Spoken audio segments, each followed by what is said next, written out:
as we work towards more advanced integral calculus, I want to give a review of derivatives first.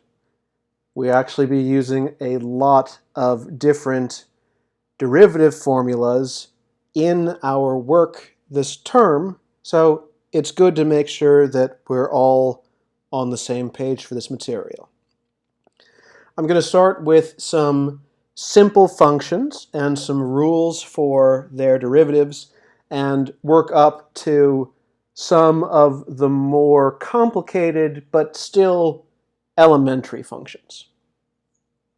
The first family I want to look at today are the polynomials. So this would be using the power rule. So let's start off with just a nice f of x. I'll call this f1.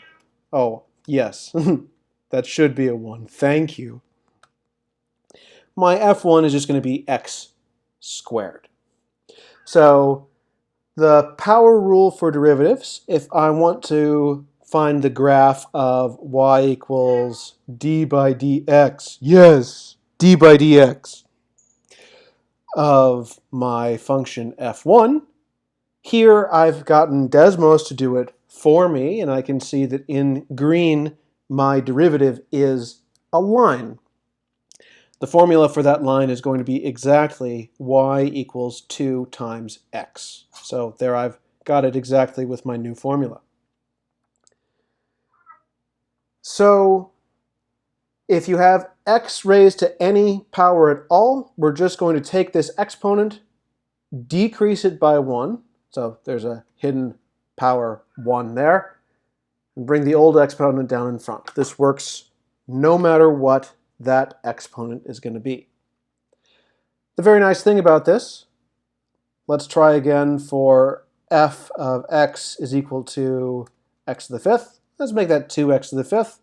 And again, I want to find my derivative of f1. It's a handy little feature.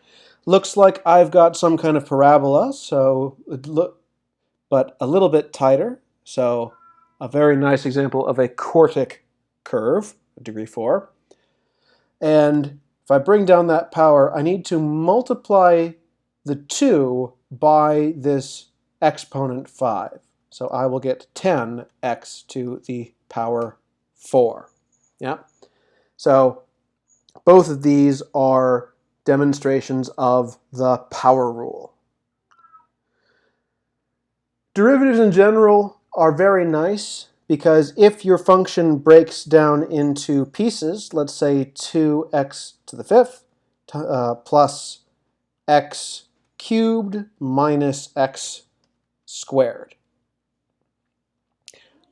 Because these are combined with addition and subtraction, I can calculate the derivatives for those individually and then put them back together. So here is Desmos' take on the derivative for that function. I get some sort of lopsided curve there. And let me do this by hand. I bring the 5 down, times 2 gives me 10, x to the power 4. 4 is 1 less than 5. To that, I'm going to add 3 times x squared. So I've taken my 3, I bring it down as a coefficient, I reduce the power by 1, and from there I subtract off 2 times x, and so on. And once again, I have the same graph both times. So here I've done the derivative work manually because I have memorized rules of differentiation. Polynomials are very nice and simple functions to be working with. So the only thing I have left to say is just a reminder that if you have a constant, let's just say y equals 8, so that'll be a horizontal line. This is 8 times x to the power 0, so its derivative is just going to be y equals 0. And that is polynomials and the power rule. Thanks for watching.